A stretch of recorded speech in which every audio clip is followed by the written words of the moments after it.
नमस्कार, मैं हूं पंकज भार्गव। बंगाल में आज का पूरा दिन नेताजी के नाम रहा। नेताजी देश के नायक भी हैं और देश के पराक्रम भी, इसमें किसी को शक नहीं है। लेकिन बंगाल की वोट बैंक वाली पॉलिटिक्स में नेताजी को फिट करने का फॉर्मूला सबका अलग अलग है। नेताजी की 125वीं जन्म जयंती पर उनको सम्मानित करने का मौका भी सियासत से बच नहीं पाया। मोदी के प्रोग्राम में दीदी को गुस्सा क्यों आया, यह समझने के लिए डिटेल रिपोर्ट देखिए।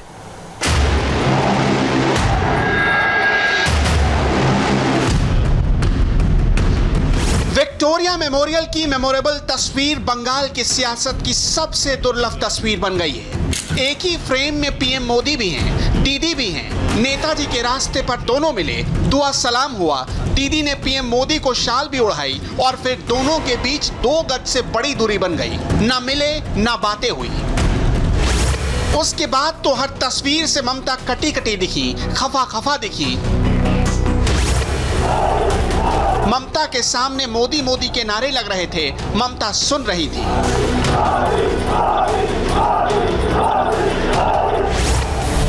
ममता बनर्जी की जुबान पर बोझ थे, लेकिन दिल में सियासत। वो मंच पर आई, सिर्फ 35 सेकंड बोली, गुस्सा होकर पोडियम से उतर गई। जैसे ही ममता मंच पर आई, जय श्री राम के नारे लगने लगे। ममता बस इसी बात से गुस्से से लाल हो गई। मेरे को तो लगता है कि गवर्नमेंट का प्रोग्राम का कोई डिग्निटी होना चाहिए। एक गवर्नमेंट का प्रोग्राम है, कोई पॉलिटिकल पार्टी का प्रोग्राम नहीं है। और पॉलिटिकल पार्टी का और गरम पब्लिक का प्रोग्राम है। मैं तो आभारी हूँ प्रधानमंत्री जी का, कल्चरल मिनिस्ट्री का, कि आप लोगों ने कोलकाता में प्रोग्राम बनाया। लेकिन किसी को आमंत्रण करके, निमंत्रित करके उसको बेइज्जत करना, ये आपको शोभा नहीं देता। मैं फिर आप लोगों को कहेंगे, यही on protest of that I am not telling anything. जय हिंद, जय बांग्ला। आज बंगाल की माटी पर नेताजी के नाम का नाद हो रहा था। प्रखर राष्ट्रवादी, वो भी बंगाली। बंगाली अस्मिता के सबसे बड़े नायक की जयंती पर राष्ट्रवाद अपने सर्वोच्च शिखर पर था। बोस की जयंती आज से पहले इतनी विहंगम कभी नहीं मनी।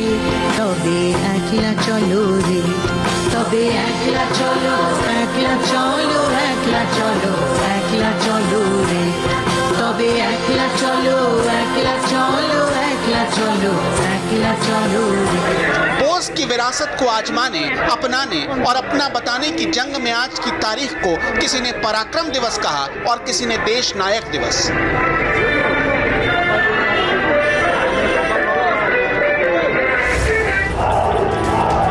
कोलकाता की धरती पर पांव रखते ही पीएम मोदी सबसे पहले पहुंचे एल्गिन रोड, जहां नेताजी की हजारों यादों को समेटे शान से खड़ा है उनका घर। नेताजी यहीं रहते थे।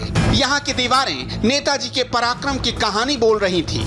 फिर पीएम मोदी उस गैलरी में पहुंचे जहां बोस के बचपन से लेकर जवानी तक की हर तस्वीर लगी हुई थी। ये नेताजी सुभाष चंद्र बोस का शयन कक्ष था। कोलकाता पहुंचते ही सबसे पहले प्रधानमंत्री मोदी यहां क्यों पहुंचे, इसे समझना होगा।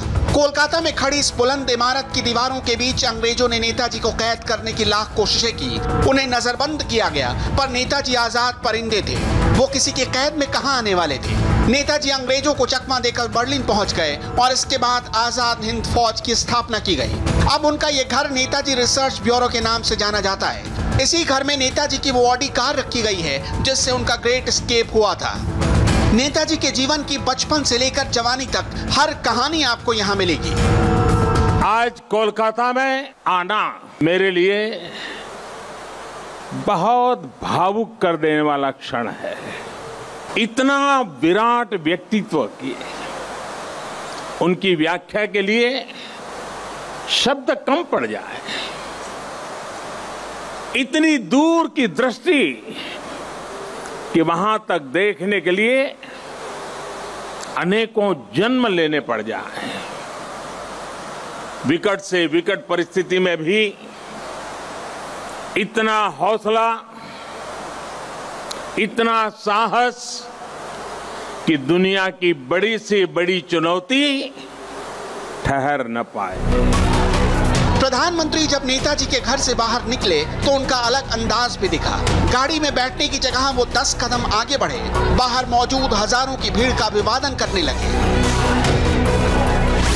लोगों का अभिवादन करने के लिए और लोगों में बेहद ज्यादा जोश है। प्रधानमंत्री जनता से मिलने का कोई मौका नहीं गंवाते हैं और मोदी जी का यहाँ आना, लोगों का अभिवादन करना सचमुच एक स्पेशल लम्हा है। प्रधानमंत्री नरेंद्र मोदी अपनी गाड़ी से आगे हटकर आए, आगे बढ़े। प्रधानमंत्री मोदी आए, अभिवादन किया। क्या सोचा था वो आएंगे यहाँ? नहीं, बहुत अच्छा लगा है। हम लोग का कलकत्ता के लिए गर्व का बात है। हमारा अभिनंदन किया, हमें बहुत अच्छा लगा है। 3 घंटा से 4 घंटा खड़ा है, पैसा वसूल हो गया। कोरोना के बीच में आए थे, बस मोदी जी के दर्शन करने, बस वो हो गया। आज के दिन दोनों मौके एक साथ मिलके प्रधानमंत्री को भी देखने को मिला और हमारे जो हीरो है देश के, उनका भी जन्मदिन है। यहाँ से पीएम मोदी पहुंचे नेशनल लाइब्रेरी, जहाँ 4000 मीटर के कैनवास पर नेताजी के जीवन चित्रों को जीवंत कर दिया गया था। इसमें नेताजी के जीवन का साहस भी था, शौर्य भी था, सादगी भी थी, संघर्ष भी था। पीएम मोदी एक एक तस्वीर देख रहे थे, तस्वीरों के बारे में पूछ रहे थे। 400 से ज्यादा कलाकारों ने मिलकर यहाँ पेंटिंग के जरिए नेताजी को कभी सूर्य, कभी भीष्म, कभी ऊर्जा के प्रतीक और कभी बाधाओं को चीर कर निकलती हुई नदी के रूप में कैनवास पर उतारा था। यहीं मौजूद है नेताजी की विशालकाय प्रतिमा। पीएम ने जिनके चरणों पर श्रद्धा के फूल चढ़ाए। मैंने अनुभव किया, नेताजी का नाम सुनते ही हर कोई कितनी ऊर्जा से भर जाता है। नेताजी के जीवन की ऊर्जा जैसे उनके अंतर मन से जुड़ गई है। उनकी यही ऊर्जा, यही आदर्श, उनकी तपस्या, उनका त्याग देश के हर युवा के लिए बहुत बड़ी प्रेरणा है। आज जब भारत नेताजी की प्रेरणा से आगे बढ़ रहा है, तो हम सबका कर्तव्य है कि उनके योगदान को बार बार याद किया जाए, पीढ़ी दर पीढ़ी याद किया जाए। इसलिए देश ने तय किया है कि नेताजी की 125वीं जयंती के वर्ष को ऐतिहासिक, अभूतपूर्व भव्यता भरे आयोजनों के साथ मनाए। इस नेशनल लाइब्रेरी को 21 मार्च 1836 में शुरू किया गया। ये लाइब्रेरी पूरे साल 362 दिन खुली रहती है। ये सिर्फ नेशनल हॉलिडे के दिन बंद रहती है और यही इसकी सबसे बड़ी खूबी है। आज के ही दिन गुलामी के अंधेरे में वो चेतना फूटी थी जिसने दुनिया की सबसे बड़ी सत्ता के सामने खड़े होकर कहा था, मैं तुमसे आजादी मांगूंगा नहीं, आजादी छीन लूंगा। 1921 में विक्टोरिया मेमोरियल बना, अंग्रेजों ने बनवाया। क्वीन विक्टोरिया और अंग्रेजी दौर की शानो शौकत की कहानी सुनाता था। जिन अंग्रेजों ने नेताजी पर अनगिनत जुल्म किए, उन्हें कैद करने की कोशिश की, आज उसी विक्टोरिया मेमोरियल का जर्रा जर्रा बोस के वैभव को गा रहा था। जो पीएम का अगला पड़ाव था। रविंद्रनाथ टैगोर के गीत और बाउल संगीत के सामने यहां सारे शब्द शांत पड़ गए थे। पीएम मोदी ने नेताजी को पराक्रमी क्यों कहा? पराक्रम दिवस मनाने के लिए कोलकाता को क्यों चुना? चुनाव तो आते जाते रहेंगे, लेकिन आज से 100 साल बाद भी पराक्रम दिवस जिंदा रहेगा। प्रधानमंत्री मोदी ने लोगों को यह बात समझाई। मोदी के दौरे को पॉलिटिकल चश्मे से देखने वालों का भ्रम भी आज दूर हो गया। पीएम मोदी ने नेताजी के बारे में भी समझाया, नेताजी के आदर्शों को भी बताया। पीएम मोदी ने 31 मिनट के भाषण के दौरान उनके हर शब्द नेताजी को समर्पित थे। नेताजी के जीवन पर एक प्रदर्शनी और प्रोजेक्शन मैपिंग शो भी आज से शुरू हो रहा है। हावड़ा से चलने वाली ट्रेन हावड़ा कालका मेल का भी नाम अब नेताजी एक्सप्रेस कर दिया गया है। देश ने यह भी तय किया है कि अब हर साल हम नेताजी की जयंती यानी 23 जनवरी को पराक्रम दिवस के रूप में मनाया करेंगे। हमारे नेताजी भारत के पराक्रम की प्रतिमूर्ति भी है और प्रेरणा भी है। देश आत्मनिर्भर भारत के संकल्प के साथ आगे बढ़ रहा है, तब नेताजी का जीवन, उनका हर कार्य, उनका हर फैसला हम सभी के लिए बहुत बड़ी प्रेरणा है। उनके जैसे फौलादी इरादों वाले व्यक्तित्व के लिए असंभव कुछ भी नहीं था। उन्होंने विदेश में जाकर देश से बाहर रहने वाले भारतीयों की चेतना को झकझोरा। उन्होंने आजादी के लिए आजाद हिंद फौज को मजबूत किया। उन्होंने पूरे देश से हर जाति, पंथ, हर क्षेत्र के लोगों को देश का सैनिक बनाया। उस दौर में जब दुनिया महिलाओं के सामान्य अधिकारों पर ही चर्चा कर रही थी, नेताजी ने रानी झांसी रेजिमेंट बनाकर महिलाओं को अपने साथ जोड़ा। उन्होंने फौज के सैनिकों को आधुनिक युद्ध के लिए ट्रेनिंग दी, उन्हें देश के लिए जीने का जज्बा दिया। विक्टोरिया मेमोरियल की 2 गैलरी आज सुभाष चंद्र बोस को समर्पित कर दी गई। चप्पा चप्पा बोस के अदम्य साहस की गाथा सुना रहा था। विक्टोरिया मेमोरियल के सर्वोच्च गुंबद की नाज नेताजी थे आज। इसकी मेहराबों से टकरा कर आती आवाजें नेताजी के संघर्ष की गौरवगान सुना रही थी। इतना वैभवशाली, इतना विराट, ठीक वैसे ही जैसे नेताजी का व्यक्तित्व था। सुभाष चंद्र बोस की 125वीं जयंती के मौके पर विक्टोरिया मेमोरियल पर लाइट और लेजर शो की शुरुआत हुई, जिसके जरिए उनके जीवन संघर्ष की पूरी दास्तान दिखाई गई। नेताजी ने कहा था, भारत डाक छे रोकटो डाक दिए छे रोकतो के ओठो दांडाओ आमोदेर नोस्टो करार मतो सोमोय नोय। अर्थात भारत बुला रहा है, रक्त रक्त को आवाज दे रहा है, उठो, हमारे पास अब गंवाने के लिए समय नहीं है। साथियों, ऐसी हौसले से भरी हुंकार सिर्फ और सिर्फ नेताजी ही दे सकते थे। और आखिर उन्होंने दिखा भी दिया कि जिस सत्ता का सूरज कभी अस्त नहीं होता, भारत के वीर सपूत रणभूमि में उसे भी परास्त कर सकते हैं। नेताजी की 125वीं जयंती का मौका था, इसलिए प्रधानमंत्री ने उनके नाम 125 रुपए का सिक्का जारी कर दिया। इसके साथ साथ नेताजी के नाम डाक टिकट भी जारी हुआ।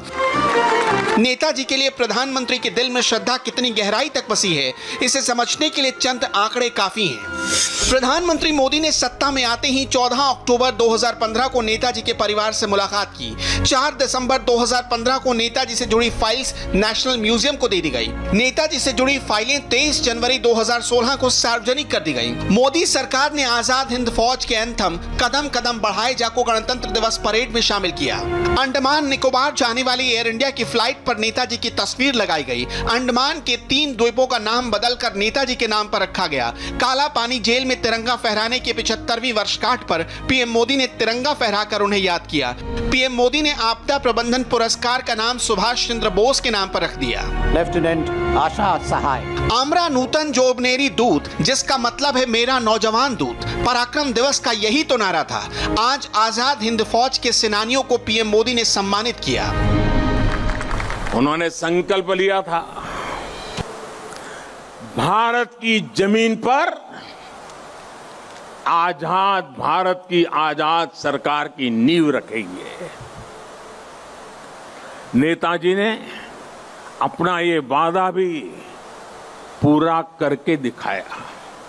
उन्होंने अंडमान में अपने सैनिकों के साथ आकर तिरंगा फहराया। जिस जगह अंग्रेज देश के स्वतंत्रता सेनानियों को यातनाएं देते थे, काला पानी की सजा देते थे, उस जगह जाकर उन्होंने सेनानियों को अपनी श्रद्धांजलि दी थी।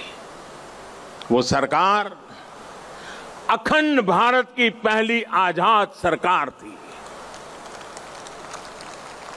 नेताजी अखंड भारत की आजाद हिंद सरकार के पहले मुखिया थे। और ये मेरा सौभाग्य है कि आजादी की उस पहली झलक को सुरक्षित रखने के लिए 2018 में हमने अंडमान के उस द्वीप का नाम नेताजी सुभाष चंद्र बोस द्वीप रखा। देश की भावना को समझते हुए नेताजी से जुड़ी फाइलें भी हमारी सरकार ने सार्वजनिक की। ये हमारी ही सरकार का सौभाग्य रहा जो 26 जनवरी की परेड के दौरान आईएनए वेटरन्स परेड में शामिल हुए थे। आज यहां इस कार्यक्रम में आजाद हिंद फौज में रहे देश के वीर बेटे और बेटी भी उपस्थित है। देश ने उसी साल सुभाष चंद्र बोस आपदा प्रबंधन पुरस्कार भी शुरू किए। नेताजी ने दिल्ली दूर नहीं का नारा देकर लाल किले पर झंडा फहराने का जो सपना देखा था, उनका वो सपना देश ने लाल किले पर झंडा फहराकर पूरा किया। पीएम के कोलकाता आने से पहले यहां की सड़कों पर फुल एक्शन, फुल पॉलिटिक्स नजर आ रहा था। दीदी आज देश नायक दिवस मना रही थी। सड़कों को टीएमसी के झंडों से रंग दिया गया था। बीच बीच में नेताजी की तस्वीर भी लगी थी जिसके चारों ओर टीएमसी का निशान लहरा रहा था। लोगों की भीड़ सड़क पर उतार दी गई। नेताजी के बहाने अपनी पॉलिटिकल पावर दिखाने का दीदी ने अच्छा आइडिया ढूंढा था। प्रेमिक दिवस বা দেশনায়ক दिवस কেন হবে না? পরাক্রম দিবস। क्या है পরাক্রম? What is the meaning? যদি কিচ্ছু না আমাকে পছন্দ না করুক রাজনৈতিকভাবে, কেন্দ্রীয় সরকার যদি আমাকেও একটু জিজ্ঞেস করতো, আরে আমায় ছেড়ে দাও, সুগত সুমন্তদের জিজ্ঞেস করতে পারতো যে বলো কোন ওয়ার্ডটা ইউজ করা উচিত। ভাই আপনি ভালো ওয়ার্ড জানেন গুজরাটি, আমি জানি না। আমি কেমছো ভালচো এসব জানি। আমায় যদি বলেন পাঞ্জাবিতে বলতে আমি সত শ্রী কালজি বলবো, আমি জানি এগুলো। তুসি कैसे हो আমি বলবো, টুডে সাডে পান্ডা পাঞ্জাবি ডেডো এসব আমি বলবো।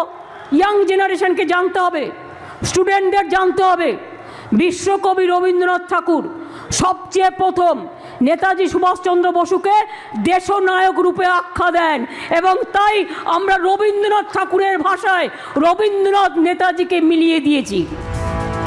नेताजी के बहाने आज फिर से पश्चिम बंगाल से जुड़े महापुरुषों और विभूतियों को दीदी ने अपना बताने का मौका नहीं छोड़ा। जैसे प्रधानमंत्री ने अपने दौरे की शुरुआत नॉर्थ कोलकाता से की थी, वैसे ही आज नॉर्थ कोलकाता के श्याम बाजार से दीदी ने अपनी पदयात्रा शुरू की। श्याम बाजार में नेताजी की भव्य प्रतिमा पर माल्यार्पण के साथ फिर भूपेंद्र बोस एवेन्यू, चितरंजन एवेन्यू, एस्प्लैनेड, रानी रासमणी एवेन्यू, कुल 9 किलोमीटर का यह जुलूस साउथ कोलकाता के रेड फोर्ट पर खत्म हुआ। पीएम का शो भी साउथ कोलकाता में ही खत्म हुआ था। दीदी का शो क्यों राजनीतिक था, इसे समझिए। नेताजी सुभाष चंद्र बोस के बहाने उन्होंने देश में 4 राजधानियों का राग छेड़ दिया। नेताजी सुभाष चंद्र बोसेर कयेकटी कथा आमी सेंट्रल गवर्नमेंटके आबार बोलबो। भारतवर्षेर राजधानी भारतवर्षेर 4টে प्रान्ते, একটা দক্ষিণ, একটা উত্তর, একটা পূর্ব, একটা নর্থ ইস্টার্ন করা উচিত বলে আমি মনে করি। একটা রাজধানী কেন থাকবে, 4টে থাকবে। আর ত্রিভঙ্গি চেঞ্জ করতে হবে। One leader one nation, one ration card one nation, one political party one nation. What is the valuation? देश प्रेम दिवस कह लीजिए, देश नायक दिवस कह लीजिए या पराक्रम दिवस, नाम बदल देने से नेताजी पार्टी विशेष के नहीं हो सकते। नेताजी के पराक्रम पर किसी पार्टी का हक नहीं हो सकता, उस पर हमेशा भारत का हक रहेगा। सियासत करने वाले लोगों को यह जरूर याद रखना चाहिए। इस बीच दिल्ली आने वाले 6 हाईवेज पर आज एक परेड की फुल ड्रेस रिहर्सल हुई। 26 जनवरी को दिल्ली में फाइनल शो होगा। ट्रैक्टर परेड के लिए पुलिस बैरिकेड हटाएगी। अगले 24 घंटे में रूट पर भी डिसीजन होने वाला है, लेकिन परेड से 100 घंटे पहले सिंगू बॉर्डर पर एक प्रयोग हुआ। परेड की तैयारी और प्रयोग की फुल सच्चाई इस रिपोर्ट में देखिए। दिल्ली में ट्रैक्टर परेड से 80 घंटे पहले रात 10:30 बजे एक नकाबपोश की परेड हुई। नकाबपोश की पहचान के लिए सोनीपत थाने में एक शिनाख्त परेड हुई। ट्रैक्टर परेड के प्रिपरेशन की ऑल इंडिया रिपोर्ट हम आपको दिखाएंगे। राजपथ पर सेना की परेड के साथ ट्रैक्टर परेड का ग्राउंड कहां-कहां तैयार किया जा रहा है, हर एक डिटेल आपको बताएंगे। मगर सबसे पहले बात नकाबपोश परेड की। अगर ये प्रयोग है तो बहुत ही खतरनाक प्रयोग है। किसान भाइयों के साथ सरकार की बातें हुई, कुछ बातें बनी, कुछ बातें बिगड़ी, मगर अब तक ऐसा प्रयोग किसी ने नहीं किया था। इसीलिए ये जानना बेहद जरूरी है कि इस प्रयोग के पीछे कौन है। हमारे पास 2 वीडियो है, 2 इकबालिया बयान है। एक वीडियो में नकाब है और दूसरे वीडियो में चेहरा साफ साफ दिख रहा है। तो चलिए सबसे पहले वीडियो नंबर 2 देखते हैं। मैं सोनीपत का योगेश सिंह। 19 तारीख को मेरे मामा का लड़का हुआ था, मैं वहाँ पे गया था। मैं दिल्ली डीटीसी बस में आया था और दिल्ली पुलिस ने मुझे वहाँ से पैदल नरेला से आगे भेजा था सर। 19 तारीख को शाम को 4:30 बजे मैं वहाँ पे कुंडली एरिया में जा रहा था, तो उन्होंने मुझे ये कहा, मैंने उनको सिर्फ इतना झूठ बोला कि यहाँ पे कोई लड़की छेड़ रहा है। हालांकि वहाँ कोई छेड़ रहा था, उनको ये लगा कि इन्होंने मुझे छेड़ा है, ये लड़की को छेड़ रहा है। उन्होंने मुझे लेके गए, उन्होंने फिर मुझे कैंप में ले जाके उन्होंने पहले मुझे मारा, काफ़ी मारा, पैंट वैंट उतार के काफ़ी मारा। फिर मुझे ट्रॉली में उल्टा लटका के बेल्टों से मारा। फिर उन्होंने अगले दिन उन्होंने मेरे से ये कहा, जो हम बोलेंगे वो करेगा। मैंने कहा ठीक है सर। फिर उन्होंने मुझे मारने के बाद फिर उन्होंने खाना वाना खिलाया। उन्होंने फिर ये कहा हम जैसे जैसे बोलेंगे वैसे वैसे तुझे बोलना है। फिर उन्होंने मुझे रात को मारने के बाद दारू पिलाई। उन्होंने फिर मेरे से वीडियो बना के फिर मुझे अगले दिन वहाँ पे बिठाया। ठीक है, उन्होंने बोला जैसे जैसे हम बैठेंगे। मेरे साथ 4 लड़के और पकड़े गए थे। एक का नाम सागर था और एक का नाम मुझे पता नहीं है। सागर ने मुझे ये कहा था कि यार मैंने कुछ कर भी नहीं रखा, तब भी मुझे मारे। वो जैसे ना जैसे करके भाग गया था। फिर अगले दिन जैसे मैं उठा, उन्होंने मुझे ये बताया कि हमने तो उसको मार दिया, अब तेरे को छूटना है नहीं छूटना। फिर उन्होंने मुझे ये कहा कि जैसा हम बोलेंगे वैसा करना है तुझे। नाम योगेश, पता सोनीपत, उम्र 21 साल, पढ़ाई 9वीं फेल। सोनीपत से आए वीडियो नंबर 2 से 4 बातें क्लियर होती हैं। नंबर 1, योगेश को सिंगू बॉर्डर पर पीटा गया। नंबर 2, योगेश को शराब पिलाई गई। नंबर 3, जान से मारने की धमकी दी गई। और नंबर 4, योगेश से जबरन बयान दिलवाया गया। इसी योगेश का पहला वीडियो नकाब में है। सिंगू बॉर्डर पर कुछ किसान नेताओं ने उसके चेहरे पर रुमाल बांधकर और सिर पर जैकेट का हुड डालकर कैमरे के सामने पेश किया और किसान आंदोलन में हिंसा की साजिश रचने का दावा किया। दावे के मुताबिक 26 जनवरी की ट्रैक्टर परेड में हिंसा करने और 4 किसान नेताओं को गोली मारने का ऑर्डर दिया गया है और इसके लिए 10 लड़के हायर किए गए हैं। पहले रोकने की कोशिश करेंगे, अगर ये बाई चांस नहीं रुकते तो इन पे शूट होने का ऑर्डर है। दूसरी चीज़, अगर तब भी नहीं रुकते, इनके घुटनों में ऑर्डर है शूट करने का। तीसरी, जो पीछे से जो हमारी टीम होगी, राजधानी के 10 लड़के हैं, जो हमारी टीम होगी वो पीछे से शूट करेंगे। उनको पुलिस वालों को ये लगेगा कि दिल्ली में किसान लोगों ने ये चलाया है। ठीक है, इसमें और चौथा प्लान, जो 26 तारीख को जो रैली होगी उसमें से आधी, जो 26 तारीख को होगी उसमें से आधे लोग घर के होंगे जो पुलिस की वर्दी में होंगे, इनको तितर बितर करने के लिए। सिंगू बॉर्डर पर वीडियो बनाकर इस नकाबपोश को हरियाणा पुलिस के हवाले कर दिया गया, जहां से दूसरा वीडियो सामने आया। लेकिन 2 वीडियो के बीच में कुछ और भी हुआ जिसे गौर से देखने की जरूरत है। 4 लोगों को आराम से स्टेज पे जो 4 लोग होंगे, जो स्टेज पे 4 लोग होंगे उनको शूट करने का प्रोग्राम वो है। 4 लोगों की फ़ोटो दे दी गई है और जो हमें सिखाता है वो प्रदीप सिंह है, कई थाने का एसएचओ है वो। योगेश बोलने में जब भी अटकता रहा, किसान नेता हिंट देते रहे कि क्या बोलना है। एक बार फिर देखिए वीडियो में दाईं तरफ बैठे कुलवंत सिंह संधू और बाईं तरफ बैठे राकेश टिकैत उसे बता रहे हैं कि उसे कैसे और क्या बयान देना है। आराम से स्टेज पे जो 4 लोग होंगे, जो स्टेज पे 4 लोग होंगे उनको शूट करने का प्रोग्राम वो है। किसान आंदोलन में साजिश का संपूर्ण सच क्या है? नकाबपोश की एंट्री के पीछे मिस्ट्री क्या है? 2 वीडियो में 2 दावे, कौन सा दावा सच्चा है? क्या योगेश को सिखा पढ़ा कर बयान दिलवाया गया? दिल्ली और सोनीपत के बीच फंसी इस कहानी के तार बहुत लंबे हैं। तार का एक सिरा पंजाब से जुड़ता है, दूसरा सिरा यूपी से जुड़ता है, तीसरा सिरा उत्तराखंड से, चौथा सिरा हरियाणा से, 5वां सिरा राजस्थान से और 6ठा सिरा महाराष्ट्र से कनेक्ट होता है। ये सारे तार जुड़ते हैं तभी परेड वाला ट्रैक्टर स्टार्ट होता है। योगेश को नकाब पहनाने का प्रयोग करने वाले कौन हैं? ये जांच हम आगे दिखाएंगे, मगर पहले 6 राज्यों से आ रही कुछ तस्वीरें देख लेते हैं।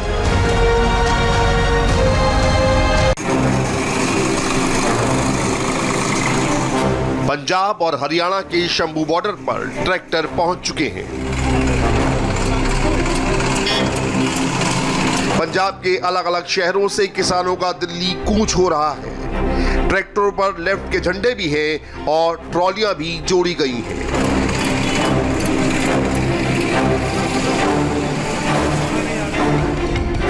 फरीदकोट से 200 ट्रैक्टरों के साथ किसानों का पहला जत्था दिल्ली के लिए निकल चुका है।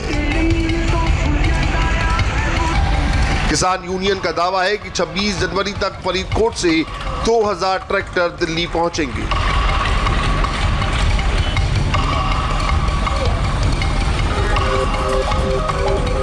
हरियाणा के अंबाला में अमृतसर दिल्ली नेशनल हाईवे पर इतने ट्रैक्टर आ गए हैं, ट्रैफिक रुकने लगा है। ट्रैक्टरों की लाइन लंबी से लंबी होती जा रही है।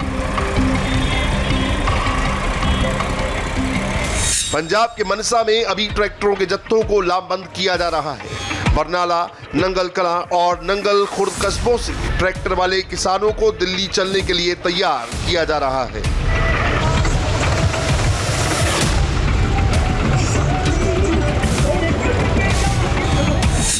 दिल्ली के विज्ञान भवन में सरकार के साथ 11 राउंड तक डिस्कशन करने वाले किसान नेता सरकार के बेस्ट प्रपोजल पर भी किसी डिसीजन पर क्यों नहीं पहुंचे, उसके पीछे सबसे बड़ी वजह यही ट्रैक्टर है।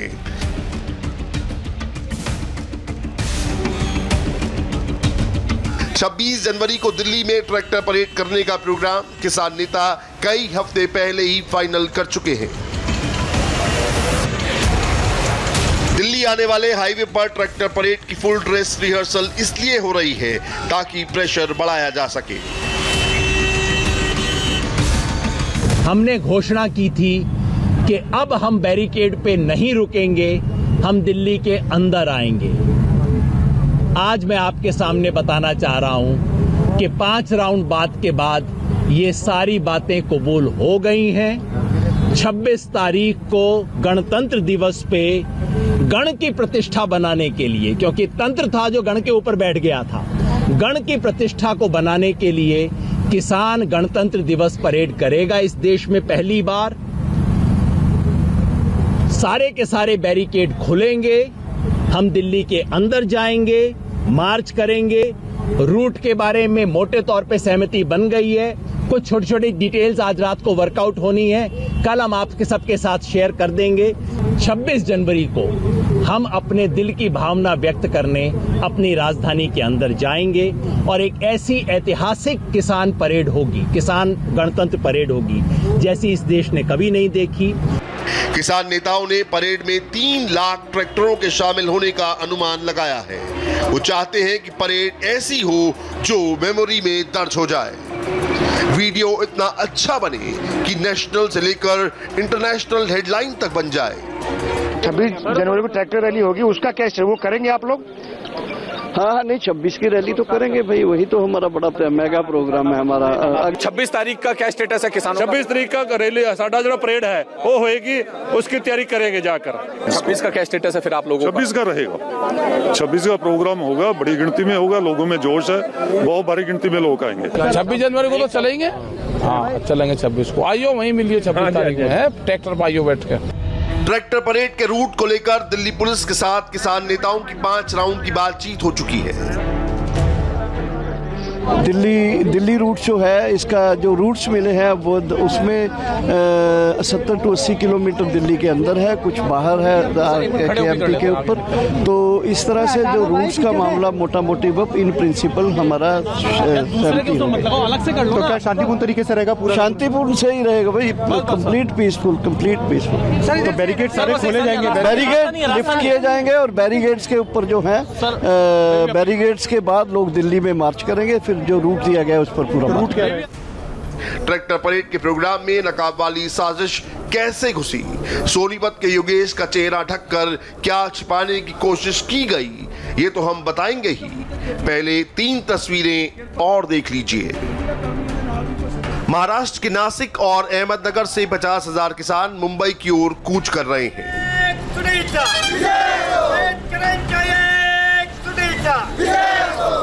200 गाड़ियों में भरकर किसान और मजदूर नासिक के गोल्फ मैदान में इकट्ठा हुए। सोमवार को वो आजाद मैदान में रैली करेंगे और राजभवन का घेरा किया जाएगा।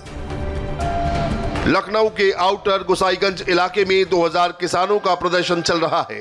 किसान नेता सड़क घेर कर लंगर चला रहे हैं और फुल नारेबाजी हो रही है। किसान राजभवन घेरना चाहते हैं, पुलिस परमिशन नहीं दे रही।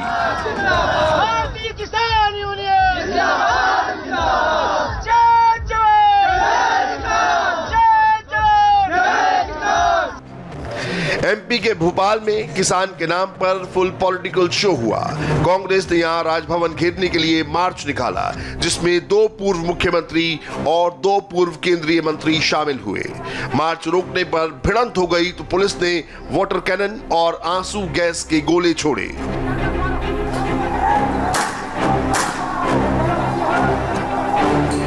लौटते हैं सोनीपत की ओर, जहां सिंगू बॉर्डर से पकड़े गए नकाबपोश की जांच चल रही है।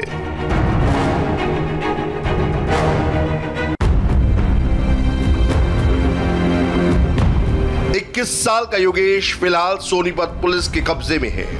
नकाब लगाकर उसने जो कहानी सुनाई थी उसमें 180 डिग्री का ट्विस्ट आ गया है। चेहरे से रुमाल हटाकर योगेश ने कुछ और बातें बताई हैं। फिर उन्होंने अगले दिन फिर मारा मुझे दारू पी के। अगले दिन फिर दूसरे जब लड़के को मारा, उन्होंने बोला कि जैसे ये इसको मार रहे हैं वैसे तेरे को मारेंगे अगर तूने जैसे हमको नहीं बोला। फिर मैंने उनको ये कहा, मैंने 112 नंबर पे भी कॉल मिलाई, मैंने उनको कहा कि मेरे को पुलिस के हवाले कर दो। उन्होंने बोला हम किसी के हवाले नहीं करेंगे, हम अगर मारते हैं तो हम किसी को बताते भी नहीं, मार काट के फेंक देंगे और पता भी नहीं लगेगा। उनके पास वो लड़के हैं जिनके पास पहले कंप्लेंट भी है और उन्होंने पाइपों से जिस लड़के को मारा वो अधमरी हालत में, उसको उठा के लेके गए हैं वहाँ से, ट्रॉली में भी रखा था। फिर एक रात जो वहाँ पे 2-4 लड़के हैं उन्होंने मुझे काफ़ी मारा था, इतना ज़्यादा कि दारू पिला के। फिर वो आगे गया, आगे जाके उन्होंने ये कहा कि योगेश जैसे हम तेरे को बोलेंगे तेरे को प्रेस के आगे वहाँ बोलना है, तो काफ़ी सारे साथ थे। फिर मैंने एक वहाँ पे स्टोरी बनाई कि मुझे भाई पुलिस वाले ने ऐसे बोला कि भाई प्रदीप SHO राय थाने का ऐसे ऐसे बोला मुझे कि भाई ऐसे ऐसे टीम है, मेरे 10 लड़के आएंगे, फायरिंग करनी है 26 तारीख के बाद, ये करना है। फिर मैंने वैसे ही बोला कि अगर नकाबपोश योगेश की बातों में रत्ती भर भी सच्चाई है तो ये साजिश बड़ी गहरी हो सकती है। इसके पीछे की सच्चाई का पता लगाना जरूरी है, क्योंकि किसान भाइयों की सुरक्षा से कोई समझौता नहीं किया जा सकता। हमने सोनीपत में आरोपी योगेश के घर का पता लगाया। इंडिया टीवी की टीम वहां पहुंची तो हमें योगेश की मां मिली। मां ने जो बातें बताई वो बेटे के बयानों से मैच नहीं करती। योगेश आपका ही लड़का है जी? हाँ जी। कब गया था वो घर से? भैया वो 20 तारीख को गया था घर से। क्या कह के गया था? बोलो मैं ड्यूटी जा रहा हूँ। अच्छा, अब आपकी लास्ट बात कब हुई थी योगेश? हमारे को 20 तारीख को 8:28 पर बात हुई। अच्छा, क्या बात की थी फोन पे उसने? बात ये थी, बोला मम्मी मैं आज नहीं आऊँगा और दोस्त के घर हूँ, सुबह आओ। अच्छा, हाँ जी। आपको कैसे पता चला योगेश को पुलिस ने पकड़ा है? 2:30 पर पुलिस आई थी, 5 आदमी आए थे। वो कोई मामा भी रहता है दिल्ली? मामा रहता है, लेकिन मामा एक्सपायर हो गया, उसके बच्चे रहते हैं, लेकिन उनके साथ ऐसा कुछ संपर्क नहीं है। योगेश ने 19 जनवरी की तारीख बताई, मां कहती हैं 20 जनवरी। योगेश ने मामा के घर जाने का जिक्र किया, मां कहती हैं मामा तो एक्सपायर हो गया। सच्चाई क्या है? हकीकत तक पहुंचने के लिए हमने पुलिस से बात की, उन किसान नेताओं से भी पूछा जो प्रेस कॉन्फ्रेंस में मौजूद थे। हमने हरियाणा के मुख्यमंत्री मनोहर लाल खट्टर के सामने भी ये बात रखी। वो भी बुलाया जाएगा, वहाँ जाके पूछताछ भी की है कुछ हमने, और भी पूछताछ करेंगे। और इसकी सारी जो भी इन्वेस्टिगेशन है, जिस तरह से वही कॉल डिटेल है, कोई और बात है, कोई इसका फ्रेंड सर्कल क्या क्या है, इसका फेसबुक आईडी क्या है, फेसबुक पे क्या है, व्हाट्सएप पे क्या चैटिंग है, ये सारी चीज़ें इन्वेस्टिगेशन का मामला। इन्वेस्टिगेशन करके सारी जो जैसी भी बात होगी ना, वो कार्रवाई करेंगे। बीते दिन जो घटना हुई है उसे किस तरह से देखते हैं? क्या ये पुलिस और किसानों के बीच में एक गलत फहमी का माहौल पैदा करने की कोशिश? गलत फहमी का माहौल पैदा करना चाहता है कौन आदमी, उसकी जांच होगी। लेकिन उस आदमी ने कन्फेस किया है कि उसे जबरदस्ती ये बुलवाया गया है और ये प्रेस कॉन्फ्रेंस करवाई गई। ऐसा नहीं, तो पुलिस तो जबरदस्ती करवा ले, किसान थोड़ा, उसने पूर्ण रूप से अपने उससे बोल रहा है। तो पुलिस की साजिश लगती है? प्रशासन, पुलिस प्रशासन, उसकी और तीसरा आदमी भी कोई हो सके, कौन हो सके, क्या है, तो सब्जेक्ट जांच का है, जांच होनी चाहिए उसकी। अभी चूँकि पुलिस पूछताछ कर रही है और जब तक पूछताछ पूरी नहीं होती है उस समय तक कुछ भी कहना उचित नहीं है। जब पूछताछ पूरी हो जाएगी उसके बाद उसका आधिकारिक बयान आप लोगों को दिया जाएगा। दिल्ली में ट्रैक्टर परेड होगी, हरियाणा पुलिस नकाबपोश की मिस्ट्री वाली जांच करेगी। फोन बुक, फेसबुक, व्हाट्सएप और कॉल डिटेल्स सबका डेटा निकाला जाएगा। उधर दिल्ली टू पंजाब जो रिहर्सल चल रही है, 26 जनवरी को उसका फाइनल शो होगा। ट्रैक्टर परेड के रूट पर फंसा पेच सुलझा लिया गया है, यानी खेतों से हाईवे पर आए ट्रैक्टर 26 जनवरी को दिल्ली में दिखेंगे। और बॉर्डर पर पाकिस्तान की घुसपैठ वाली सुरंग का पर्दाफाश, ब्रेक के बाद।